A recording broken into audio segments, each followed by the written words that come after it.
8 o'clock in the morning to be here with me this morning. I know this is probably the hardest time of the day to actually be here other than this, or the one right after lunch is always the hardest times to actually talk. I'm Colonel John Agnello. I'm the Director of the Army Program Office for Information Advantage here at the Cyber Center of Excellence. What that means, if you have a question about what the APO is so if you think about an Army Capability Manager, we have 4 Army Capability Managers here for cyber, EW, terrestrial or tactical radios and networking services. An APO is kind of that first step. So you go from an APO to a TRADOC program office and then to an Army program, Army Capability Manager. So kind of that first step towards it. We stood that office up here about 3 or 4 years ago to start looking at information advantage for the Army. So I'm responsible for the DOTMLPF, basically transition of what the Army's going to do for information advantage and the campaign of learning of information advantage for the Army. And that's what I'm gonna go through today, is what we're doing kind of on the campaign of learning and where we're moving forward in information advantage. So really what I'm gonna talk about, so this is the agenda. This is a brief that I gave to the CAC commander, the AFC commander, and a couple other seniors as we're evolving what this looks like. This is kind of to show everyone where we're at in information advantage and where we're going forward to. So what this is, a little background for you. About 4 years ago, the Army did a functional needs analysis of information advantage, and they realized that there was 19 extremely high gaps that needed to be filled for the Army. As the Army looked at what multi-domain operations and how it's going, they realized that as we can do convergence, the idea of information advantage had to occur, and the Joint Force picked it up as a joint warfighting function where the Army did not. I'll get into that a little bit. So as we looked at how we're gonna do this the analysis, the Army decided that they needed to do something to actually go after how to implement information advantage. So going down the timeline there, kind of the 2 significant things to think about was there was 2 orders from DA. One about a year and a half ago or so, that kind of just went over, hey, let's do information advantage. Let's start doing information advantage. From there, then we started building up what we were going to do, and then the second order came out early last year that basically talked about let's do a campaign of learning. So that campaign of learning goes over a 2-year. Right now, it's over a 2-year period, possibly extend to a 3rd-year period, really with the idea of let's look at how we're going to implement information advantage across the Army, focusing specifically in the Pacific theater and the European theater, understanding those are our 2 significant threats right now. Right now, as we're moving forward, going all the way to the very top of this, so right now there's going to be, in October, we're doing a 3-star forum at Fort Leavenworth, and this is where we're going to present this to all the 3 stars of the Army, really, and get guidance and direction and actually make a charter for how we're going to have a governance over information advantage and capabilities associated with information advantage to the future. So this is really our methodology of how we're executing information advantage, the campaign to learn over the course of quite a few years. Really how I want to kind of show this is, let's see if this little dot thing here. There we go. So looking over here at the DOTMLPF-P, when we actually did the functional analysis, we realized that there's significant things that need to be done in order to execute this and fill those gaps that we had. When we did that, when we figured out what those gaps were, that we determined what the learning demands are that had to be done and we had to execute or answer these questions in order to fill the gaps that we determined. So what we did was we looked at a bunch of real-world events that are occurring in the Pacific theater and the European theater, and we said, how can we make what we call mission threads, kind of like a vignette, but how can we make something that's going on in the real world and just pull it out and actually exercise it and see how we can use information advantage with these real-world activities that are going on, how can we exercise that and see how we can do all the different things about information advantage on that. Now, so what we looked at here is there's two significant exercises we looked over the next 2 years. PACIFIC Sentry just happened in June of this year. We're out there in the Pacific Theater executing, I'll talk about what's called the TRIAD, the Theater Information Advantage Detachment. Executed that in theater and looking at over the next year, working in the European theater for AVENGER TRIAD. So looking at the bottom of the slide here, kind of this is our timeline of how we're actually executing this. So I'll talk a little bit more about what the R-Struck and how that's significant to us, but that was supposed to be approved last year. It hasn't been yet, but that's a significant event for us to execute the TRIAD and actually have an organizational structure for information advantage in theater. So three TRIADs are what the Army's looking at doing is implementing 3 separate TRIADs, Theater Information Advantage Detachments.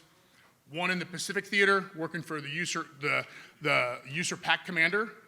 One in the European Theater, aligned to work for the USER EURAF Commander. Right now, USER EURAF actually is aligned under 56 Artillery Command as that kind of intermediate command that's gonna execute all fires in theater. And then one that's a trans-regional TRIAD that will work for the Cyber Commander. Those teams are 65 personnel each. And then with the long-term goal as we move forward and execute this campaign to learn over a few years, and what we're doing is what's called a CRE, capability and requirements analysis, executing as basically the Army's looking at saying, hey, over the next few years, we're gonna put a slice of money aside to actually use this organization and basically kind of test it with the intent that it becomes a permanent structure in the Army long term, which that's where we're looking at some type of IA unit of action at the theater level long term. One of the reasons why I've said that, we're looking at doing this at the theater level, when Army came out last year with FM30 and looked at doing multi-domain operations and with the concept of convergence. The idea of convergence occurs at the core to theater level is what we're kind of saying. Why we said that we think the TRIAD needs to be at the theater Army level is the organization, the types of capabilities that we're talking about. So when we talk information advantage, I'll kind of step back a little bit. I use the phrase the 5 tribes of IA. So for a long time, we execute cyber and EW, we execute civil affairs, public affairs, PSYOP, and IO, all kind of independently. And you always had a staff officer, that IO officer, that was kind of that person that was supposed to be that staff integrator. Well, to be honest, over the decades that we've had IO officers, the Army failed miserably at how they execute IO and execute those type of activities, converging them on the battlefield, synchronizing all those effects in theater. So what we looked at doing is taking those 5 tribes and making an actual unit at the theater Army level where you can bring in these types of capabilities, the cyber, the EW, the civil affairs, the public affairs, the PSYOP, and the IO.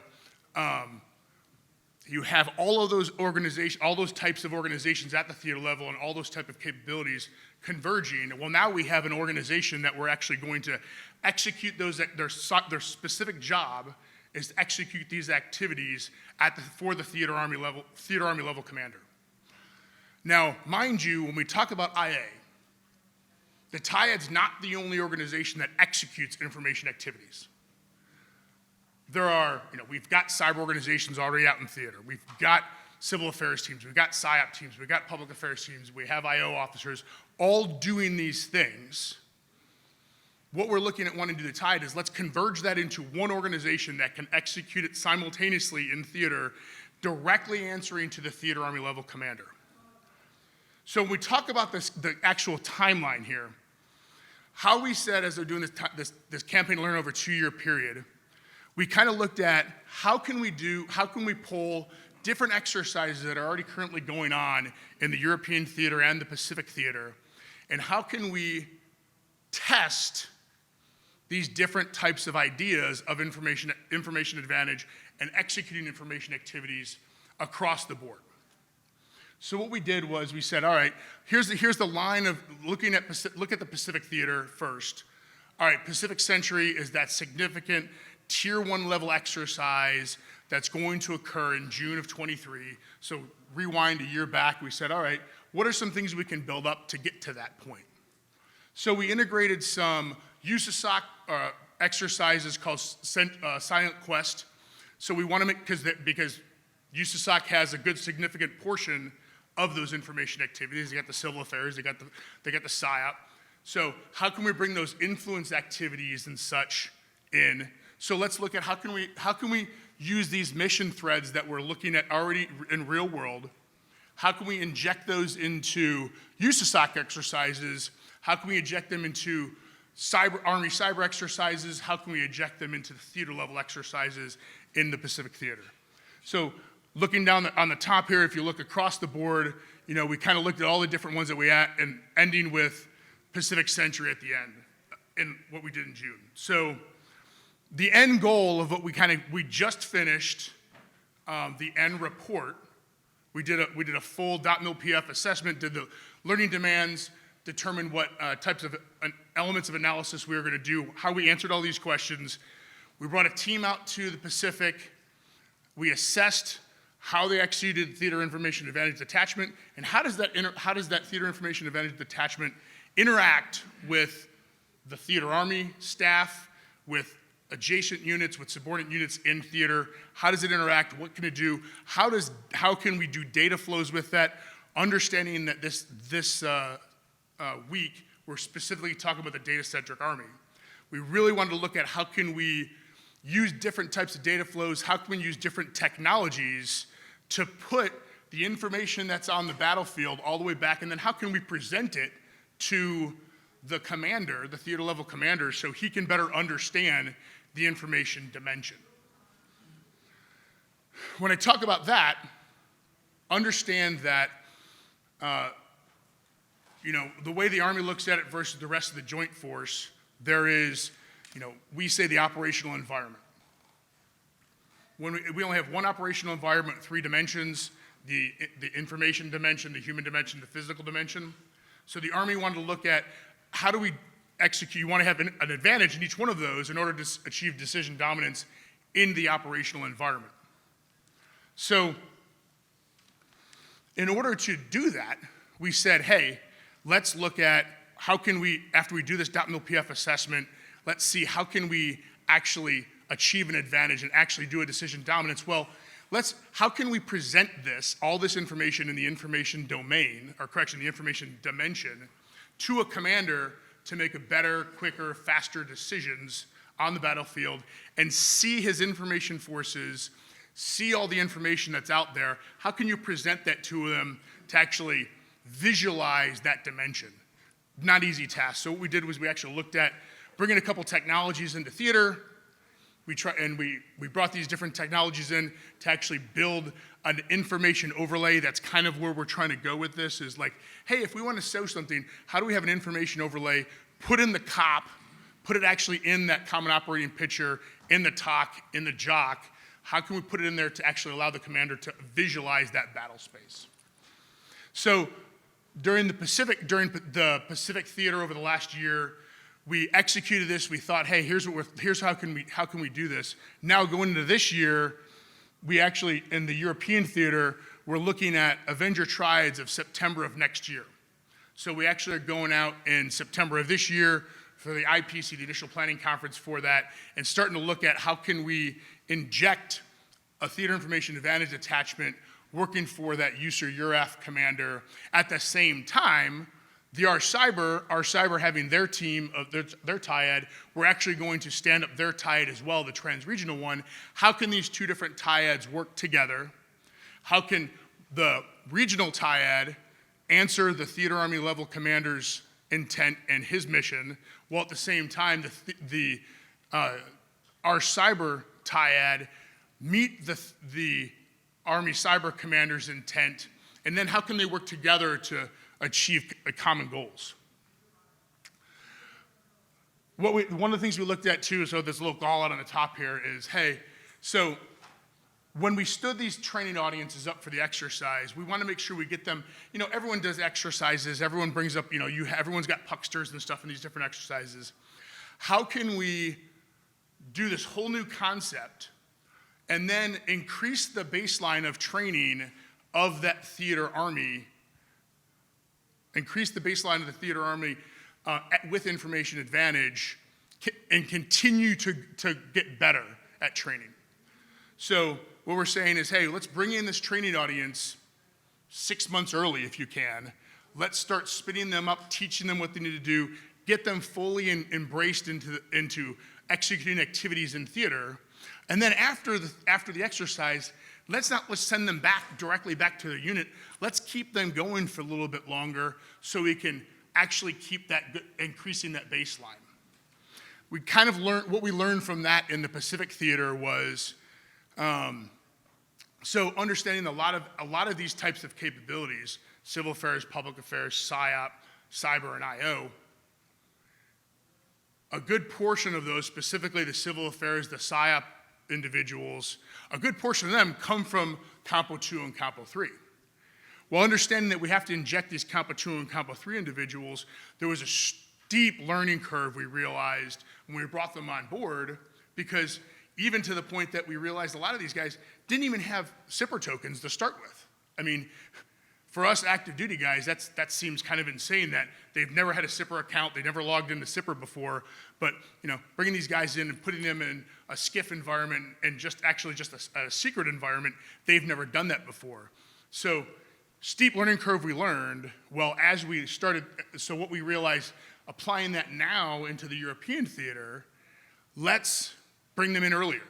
So now, USER Euraf is already talking about starting to bring their training audience in a good 5 to 6 months early, so we can get break up those loose ends, or tighten those loose ends up, and have them ready to execute activities well before the exercise.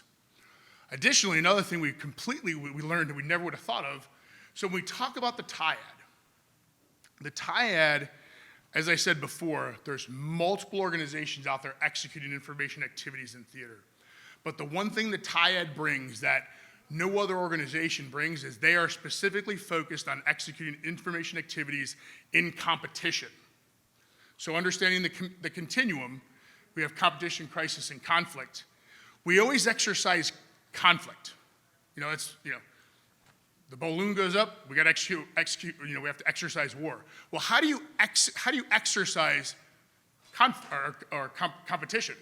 Well, competition's every day. That's what we're doing right now. So in order to exercise competition, we said, well, let's start doing a tabletop exercise or a staff exercise well before the actual execution of the exercise, and bring that TIAD in and have them figure out how do you build the con-ops that you need to do, how do you get the authorities that you need in order to execute these activities. So by the time we bring them in for the actual exercise during crisis and conflict, they're already 6 months in. Because what we learned in the Pacific Theater, when we brought them in right before the exercise and actually had them start executing in crisis and conflict, they're kind of like, well, there's not as much things we can be doing because what we would have been doing was 6 months ago, a year ago. So really we end up spinning a lot of wheels of just having them build con-ops, which they should have done 6 months to a year ago. So learning from that in the European theater, we've kind of already shifted that. So we're going to start this much earlier so we can actually have them execute activities in competition to figure out how they can do that better. So just quick on this, the only takeaway on this is the assessment team and the white cell team, measles team that we put together came from across the Army. So we had a bunch of organizations from CAC, all the different cyber centers, all the different centers of excellence gave us different bodies for it, but also we got bodies from USASOC, we got bodies from our cyber, we got bodies from ForceCom, across the board, and all of these are SMEs in their individual fields. So we can bring this expert team in to not just assess how we're going to do this, but let's also, we brought them in and did some academics for quite a while to teach them all the new doctrine the Army's coming out with, ADP 313 information, which I'll talk about in a little bit, but also how to execute, what is information activities, how do we execute it simultaneously, how do we get the authorities we need, and how do you integrate with the Theater Army staff, and at the joint level, at the Army level, and your adjacent units as well. The other beautiful thing about this, we actually got the agreement through the Army that we get to keep this team together for both years. So this is, all these people on here, this is kind of their part-time job. I pulled them aside to do these different activities over the next 2 years. For Larry and myself, this is our full-time job. So we're the only two that, this is all we're doing for 2 years, is just working this. But we got the agreement to actually keep these people on board for the next year, so we don't have to go through that reteaching everyone the same thing. We now learn from our mistakes over the last year. So going into the initial observations that we really got out of PACIFIC Sentry, as I said before, the starting point on there, the TIAD is truly, we're looking specifically for the operational Army level. Why we said the operational Army level is that's where convergence occurs, but one of the things we really learned from the exercise is in order to get the authorities you need, in order to better interact with the country teams, better interact with the embassies in theater, you need that Theater Army level because you've got that pull mill up there at that level. You can work directly with the embassies and the country teams. It allows you to have a much better access at that level, understanding that every individual country, you could have a different interaction with every individual country. Learning this from PACIFIC Sentry, how we're applying this into the European theater is, I assume most people in the room understand vastly different theaters between the Pacific and the European, which means a vastly different mission set. In the European theater, well, start with the Pacific theater, tyranny of distance, understanding different island chains, understanding that access basing and overflight for the Americans, for the allies over there, is key. That is the number one key thing we need, is access basing and overflight, in order to set the theater for the rest of the Army to come in if we ever have to go to crisis and conflict. European theater, all those different countries in Europe are so vastly different. You could have a crisis and a conflict going into one country, i.e. Ukraine, while you just are doing straight competition in other countries. You could have a little competition going on here, a crisis and a conflict, vastly. So how do you deploy your forces to execute information activities and balance them with all these different activities, all these different levels of competition or crisis going on throughout theater?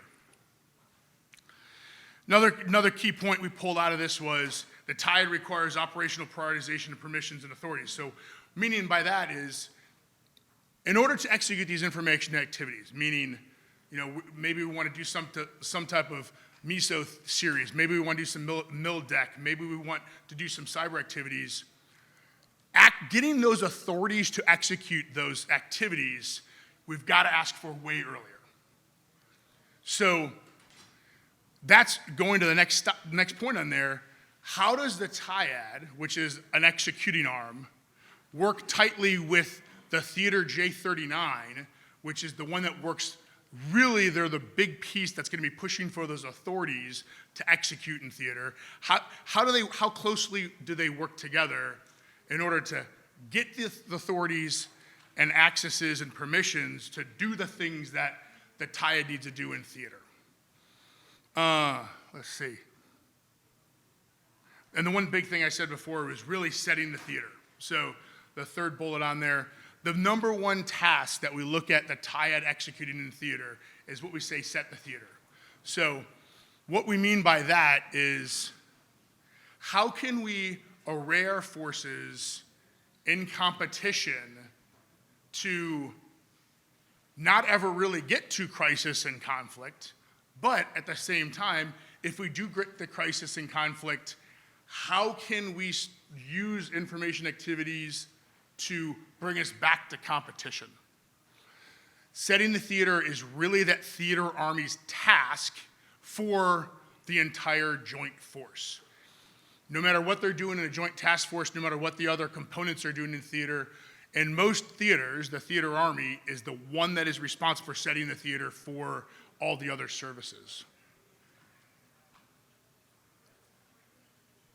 So now kind of going into that DOTMLPF and what we've seen, what we're learning, what we're moving forward with.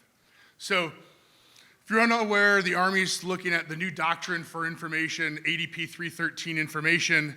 We're in final draft of it right now. It will be released in first quarter of 24. Expecting right around October timeframe is when it should come out. So going to give you a quick rundown of what 313 really kind of talks about.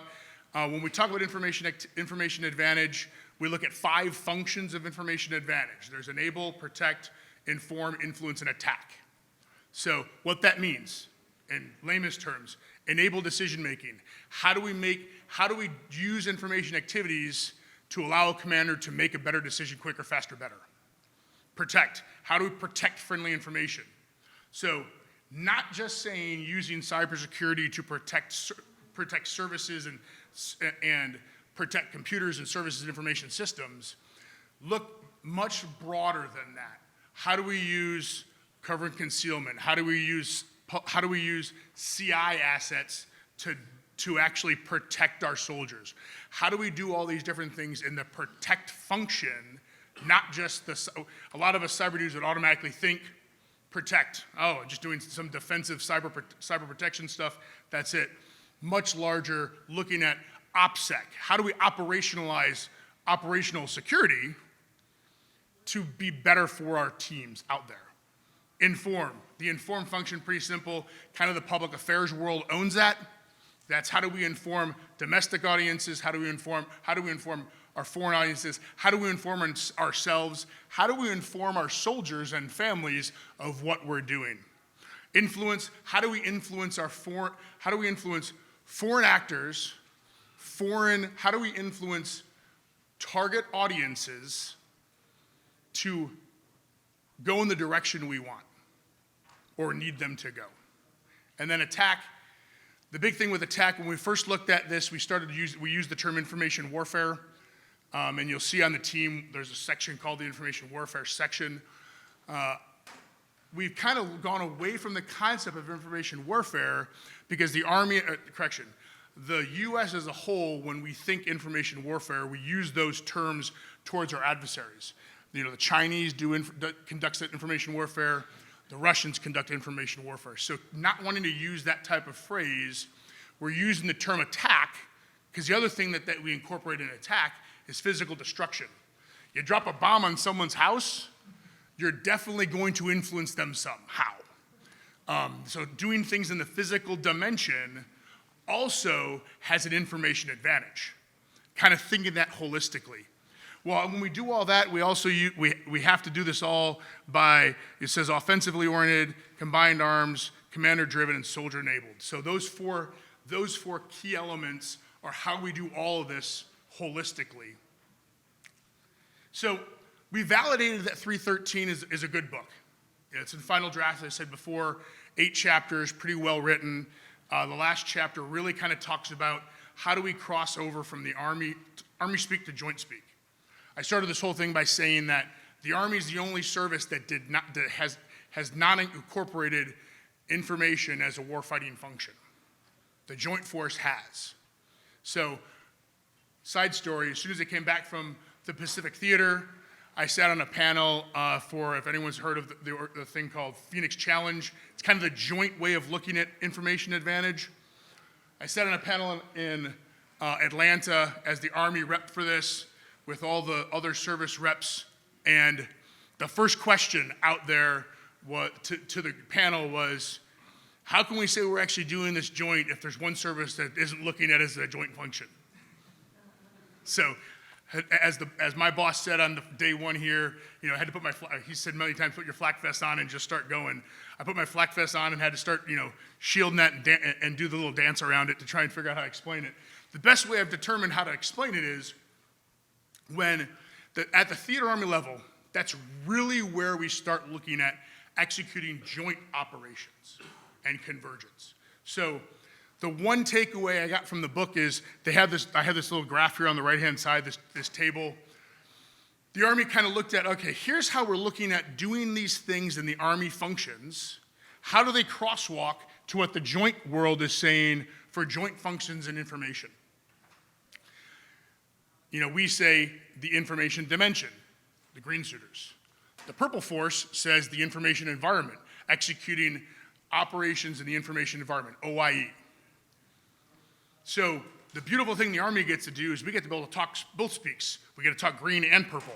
So everyone below the theater level, you can just talk green. Just use that information dimension speak. But if you're at the theater level, you have to understand when you're talking to the rest of the force, they all talk in the joint world. So the two really big takeaways that I took out of, that I think we did when we did our assessment in 313 was, number one, good book, let's get it out there. It's definitely something that we can start executing off of. As soon as we have that book out, we're going to start rewriting 313, FM 313, which currently is information operations, and we're going to scrap that book and we're going to make it FM 313 Information Advantage, and we're really going to talk about all the things I'm saying, how we're actually going to do it. How are we going to execute information activities in theater to achieve decision dominance for the Army? The only other big kind of takeaway that may be a negative in the book right now that we've kind of pushed the CAC and said, hey, this may be something we want to address a little more in FM 313 was the use of space forces. So in the entire book, there's 2 paragraphs talking about using space forces for defensive operations. Under the protect line, how do we use space forces for defense? And there's no talk about using space forces in the attack function. We won't talk about that in this forum, but what I'll say is that needs to be addressed somehow is how do we pull the space forces in to executing theater information activities, because the space guys are doing information activities on the ground and in the space. How can we pull them a little better into the team here? They're currently not part of the triad. The triad is working with them, but they're not part of them yet. But we're trying to see how can we look at maybe pulling them into the triad, and then how can we wrap them into executing their activities in conjunction with the rest of the Army's activities. Organizationally. So really over the last year, as we test the force design update of the triad, this is the breakup of the triad. 65-man team. I think that adds up to 65. I certainly hope so. My numbers may be wrong. This is kind of the quick breakdown of, as I said, those 5 tribes. How many of each of them are on there, and then intel also is a key part, because obviously we need to bring intel always into this. A few slides ago, I talked about the R-Struck. The R-Struck actually, without that being actually being approved yet, this doesn't come to fruition until we determine how this is going to come to fruition. So really, number one thing we have a takeaway is we need Army senior leaders to approve the R-Struck so we can actually bring this CRAE into theater, so we can start looking at how can we man this in theater. In the Pacific Theater, they've already stood up their own. They basically they have taken their theater G39 shop. General Flynn over there signed a memo, said, I no longer have a G39. I now have a Theater Information Advantage Detachment.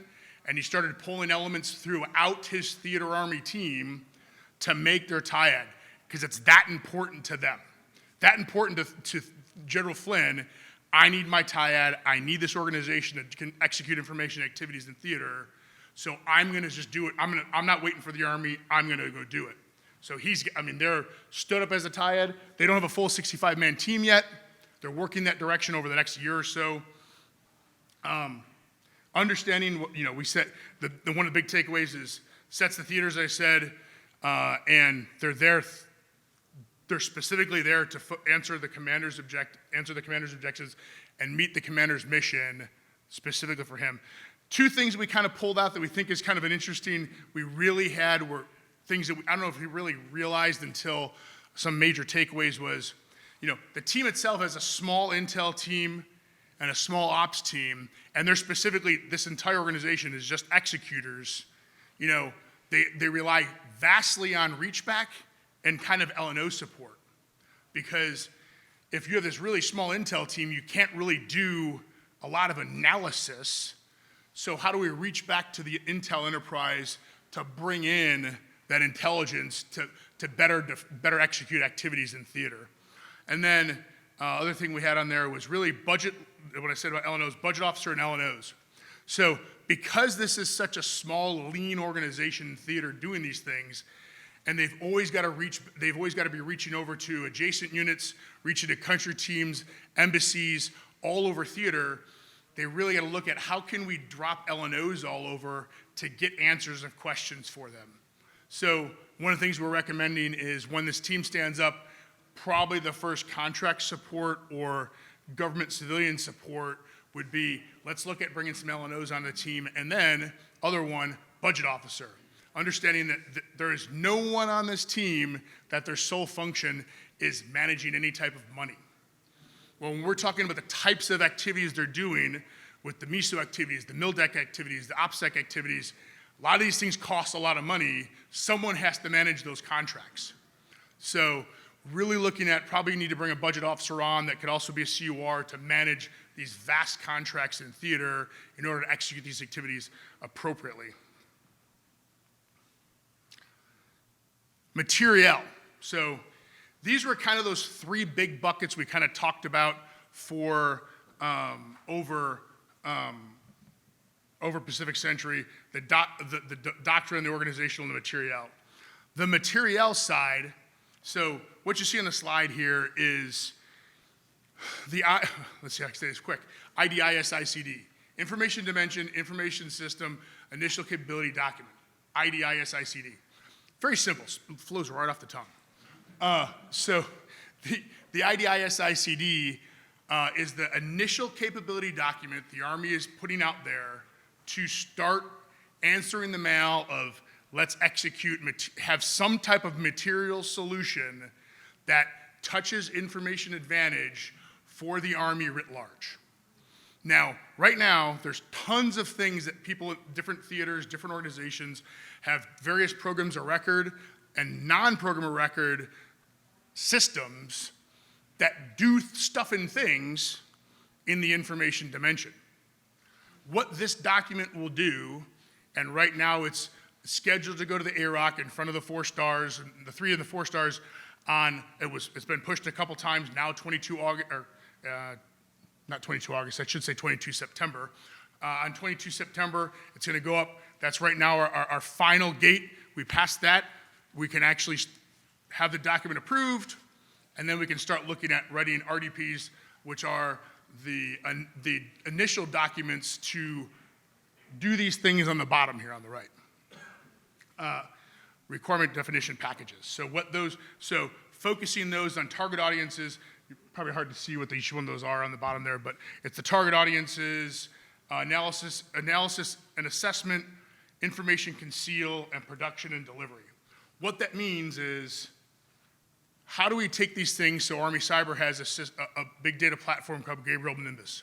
This is the system that brings in a lot of different public available information out there in the wild, and then they can execute, they can do analysis on this, and it starts painting that picture for the organization of what's in the information dimension. So we need to have some type of material solution out there that, as I said before, shows the information dimension for the commander. That's just one piece. When we talk about production and delivery, the one all the way on the right here, that's a different authority that's really comes into the public affairs world, and we're looking at the Office of the Chief of Public Affairs to be kind of that organization that would write this document. What this would do is, it sounds silly, but when you think about public affairs officers and you see these guys walking around there taking pictures and video, the Army doesn't have a single program of record of just the type of camera that a public affairs officer has. So different organizations go out and buy different cameras to do different things and have different systems to upload those videos and pictures to then for the masses to see, to get in theater and to inform back to into our own audiences, to our own soldiers, to our own families. We need something out there that allows them to have a standardized system of taking pictures, videos, uploading that data, and then feeding it out to the audiences in theater and back at home. When we talk about really what this does, what this first document would do, is it sets the groundwork and framework to allow us to have a common material solution to executing these activities. In the Pacific Theater, they stood up their own system, similar to Gabriel Nimbus, that is sitting in country right now, executing analysis, but they paid out of their own budget to do this. Why should a theater army be paying for their own system to do this thing when the stuff and things that they're absorbing with that and are doing analysis and taking information out of that, why wouldn't we want our sister theaters to see that same information?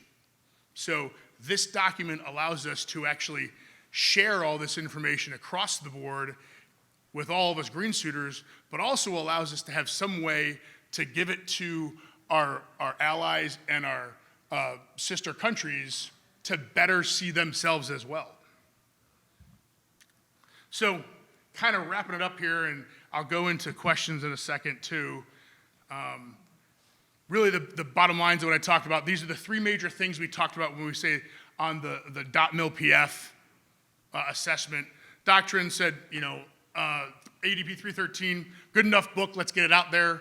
Let's look at how can we better clarify the joint relationships. There is a chart with a little information there, but maybe we want to clarify that a little more. And then I said about the space functions. How can we increase the talk about space, specifically maybe the offensive world and the attack function? Organizationally, I got to get the R-Struct passed so we can actually get the TIAD out there so I actually can man it and actually execute information activities in theater. And we need some budget officers and LNOs, as I said. Material, date on there is wrong. Also, as I said, it should be September, not August. Let's get that thing approved. Let's identify the governance pack. How are we going to governance it? How are we going to actually put capability drops out there? Who's going to approve them so we can actually start getting some type of common material solutions that can, against information activities in theater. How can we get those out there now? Once we get that, we should be good. With that, oh my God, I rambled on for a long damn time. Whew, let me get a drink of water. I'm gonna put my flak vest on, and I will answer questions. Yes, Mike, what do you have for me? Just a note. Oh yeah, sorry, go ahead, sir. Just for questions, I'll hang on to Mike, or you can come up here. The session's being recorded, so we want to make sure we get the questions appropriately. And I'll let our speaker choose who that should be. I'll run around the room. Thanks, John. Mike DeRosier, Demo SOC. A couple questions for you. The first one is, what is the TIAD's relationship to the MDTF and then USURE? So I heard you say it's an executing unit, but how does that fall? Question one is, how does that relate to the MDTF? So number one, the MDTF is a sister organization. Adjacent is best way to put it is they're an adjacent organization, the MDTF. So I'll show you something on that. Let's go to right there. So, talk about the MDTF. Talk about areas of the battle space. There are various organizations execute information activities in theaters, I said. The MDTF focuses their operations in the operational deep fires or strategic deep fires area. The TIAD focuses that execution in the tactical support area back to the strategic support area. So this way, now we have the majority of the entire operational environment covered with information activities. One of the things you hear is people will say, well, the MDTF is doing the same stuff. No, they're not. They don't. Number one, they don't have the human dimension piece that the TIAD even has. They don't have PSYOPers. They don't have civil affairs people like the TIAD has, and they're built to do a specific mission in that area of the battle space. They don't do anything back here in the battle space. So that's the number one piece on that. The follow-up, just a follow-up real quick. So you mentioned the joint community, my last job I came through. Who is developing the requirements for the TIAD? And how does that tie, like I know when I was at AFRICOM, within the 3.9, they had each one of those, they had the information environment, we had cyber folks, we had PSYOP. How does that TIAD sync with the combatant command? Well, usually I assume it's going to be syncing with USERR, who then will sync on their behalf to the combatant command. Is that the idea? Yeah, so the TIAD works specifically for the Theater Army Commander, meets the Theater Army Commander's objectives. Now, understanding, obviously, Theater Army Commander, his objectives should be nested in with the COCAM Commander. Talking about those staffs, as I said before, the staff's function is authorities and governance, really. That's kind of the biggest piece there. That's what they're going to look at. They're not executors, they're planners, and they're the ones that are actually should be pulling those authorities for the executing arm, the TIAD, to do the things in theater. So that's probably the best way I could tell you on that one. They shouldn't be the ones working with the combatant command directly. That should be the Theater Army's G39 job, because we want the TIAD to be head down executing, not worrying about bringing back authorities and things like that. Thanks. Sir.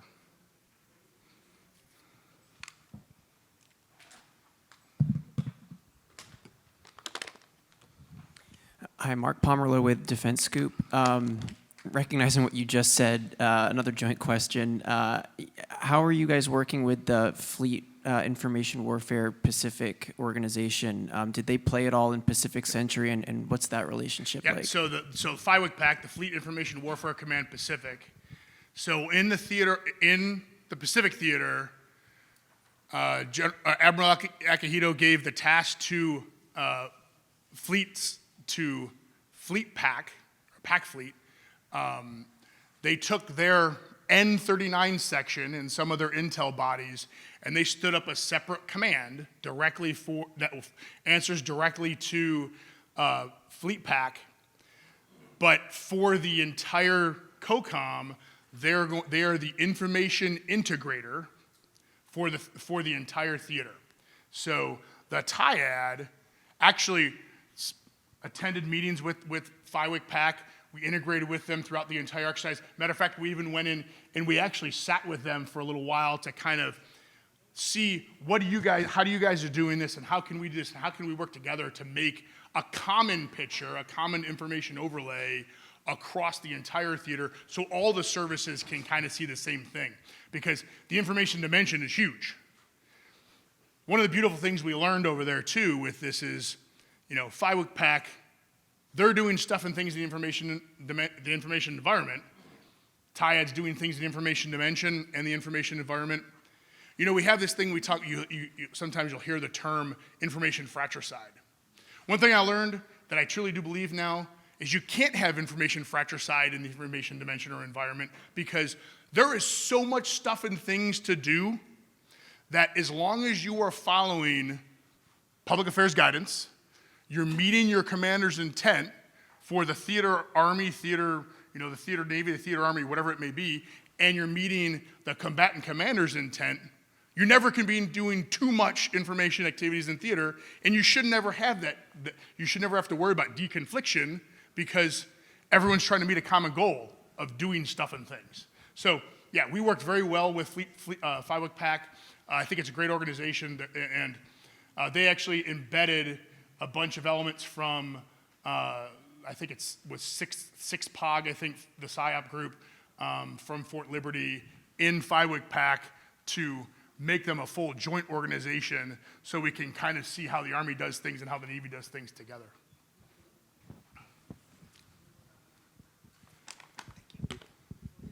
Jacob Cox with Tritium Corporation, and thank you, sir. I have 2 questions, and the first one is, what are the key distinctions between SEMA working groups described in FM 3-12 and the TIAD that you're describing in this presentation? So I would say the SEMA working group is I don't want to say it's a subset, but understanding that you have these 5 different tribes. So one of the things we looked at, what they did in the Pacific, was they stood up an information advantage working group. So The CIMA working group focused specifically in the cyber domain and in the electromagnetic spectrum and what things they can do in that arena, in that domain. Well, that's part of the greater information dimension or information environment. So the cyber and EW dudes are doing their CIMA working groups. They feed that information into an information advantage working group to make sure that everything is synchronized and that everyone's doing kind of the right thing all the way through. So yeah, it is a subset. I'd say it's a subset. I don't know if I really should say that or not, but it is one piece of the 5 tribes, probably the best way for me to say it. It's not the end answer. I will say that one thing we did learn over there is the CIMA working groups, some things will go towards targeting and become an offensive target, if you will. Other things will be a little more of effects-based that may want to go into a non-lethal world. So knowing that some things need to go to the target working groups, other things go just into the information advantage working group to kind of focus on that non-lethal piece. Okay, thank you. The other question is, you mentioned DOTMLPF and also the ICD that it's being developed. In the Army, we have capability managers that are taking care of EW, cyber. Who's doing that for information advantage? So, chirp, chirp, chirp, chirp, chirp. So my big, huge staff is doing that right now, which would just consist of that guy and me. So what I'd say is the right answer to that is, that's the reason why the Army's looking at, should we stand up an ACM for IA? Reason being, looking at that is say, hey, all these things we talk about, all these different capabilities, is there anything that's just for information advantage and it doesn't touch cyber, it doesn't touch just EW, it doesn't touch just intel, it doesn't just touch PSYOP? Well, everything that IA does touches all of those things. So it's kind of, how do we get that balance of what are we supposed to do for just information advantage? Well, you can't say just information advantage because it touches all those other ACMs. So the long answer to that is the Army's looking at standing up ACM IA. When it's going to happen, I don't know yet. I'm the guy that kind of has to fill that role until then, is probably the best way to put it. Hi, good morning. With the Army Data Plan, I know Mission Command Center of Excellence has been given the DOTMLPF requirements for the Race for Talent Strategic Objective number 5. And with that, I think they were just named in AR 5-22 as the proponency lead for information assurance. So that came out about 13 July is what I'm tracking. Because we have questions on that as well. I have questions on that as well from the people aspect and how we're targeting current and future talent management requirements, especially as we continue to grow our different work role requirements for the civilians and military. I'll correct you for a little bit. You said information assurance and information advantage we're talking about, just because I have to say that a lot of times because a lot of people say information assurance, different thing.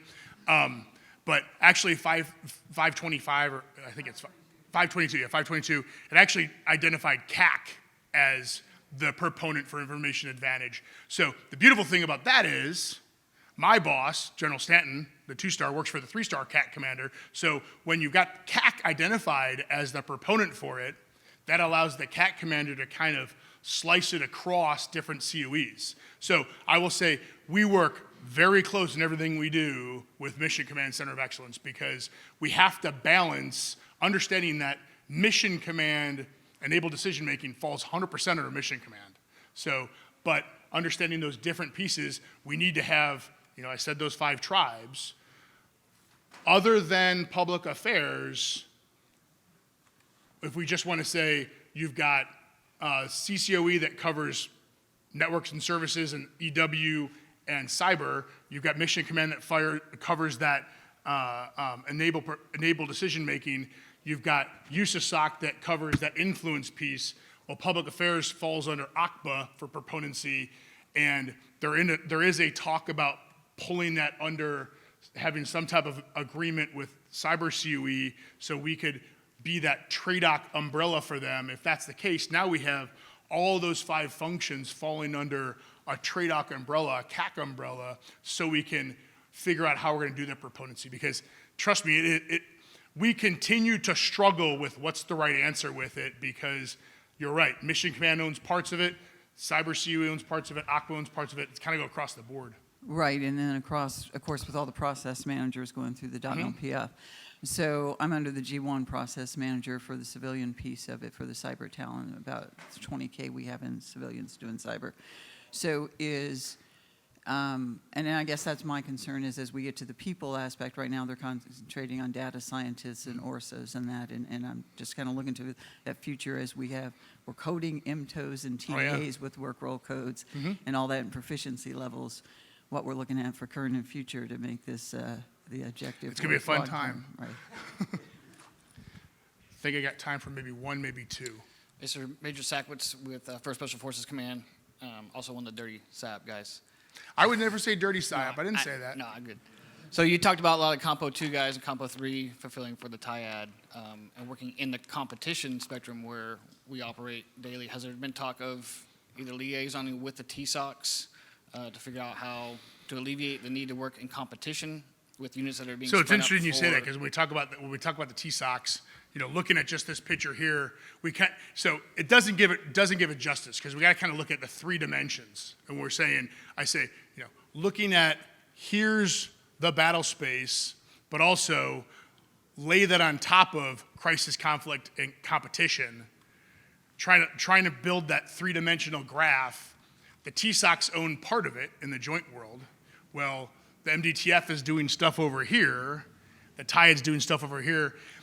So when we were in the Pacific, we actually met with the TSOC out there. We met with SOCPAC, and we're definitely working in conjunction with them because we just want to make sure everyone's doing things together, really. Keith Breeden from Innovation. Quick question. Based off your experience at the exercises that you've attended, what capabilities do you anticipate the Triad needing? I know you haven't been through the ISIS process, but what capabilities do you anticipate they're needing? I'll say, so one of the things I kind of really touched a lot on there is the first big thing that we're trying to look at is we're trying to figure out how do we build this information overlay? How do we present something to the commander to visualize the battle space? You can look at the physical dimension pretty easy. Here's your terrain.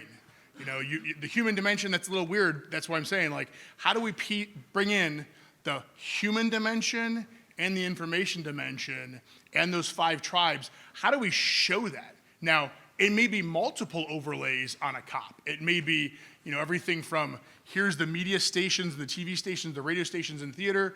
Here's where they're protesting in theater. But then it's also, what's the atmospherics out there? How do you know on the civil side, do an assessment of the personnel out there in the neighborhoods. How do you balance all of that and how do you show that? And the biggest thing we're getting at now is we realize in today's space, the information dimension continually changes every second. So how do you have that real-time visualization for the commander to make a quick decision? One of the things we're looking at, we've actually thrown over to the Army Cyber Institute, is how do we visualize, basically, how do we visualize that you have an information advantage?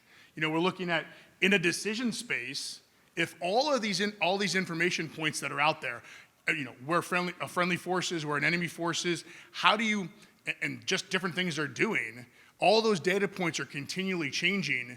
How do you compare your battle space with your adversary's battle space and those commanders, and then put it into some type of decision space and say, right now we have an information advantage, right now we don't. So a commander can then say, hey, right now I have the advantage, we can now do X. Or we're getting close to the advantage, let's do X. That's, I would say, the biggest innovation we really are looking at right now is how can we visualize that? And we kind of throw that out to the industry here is how can we do that better?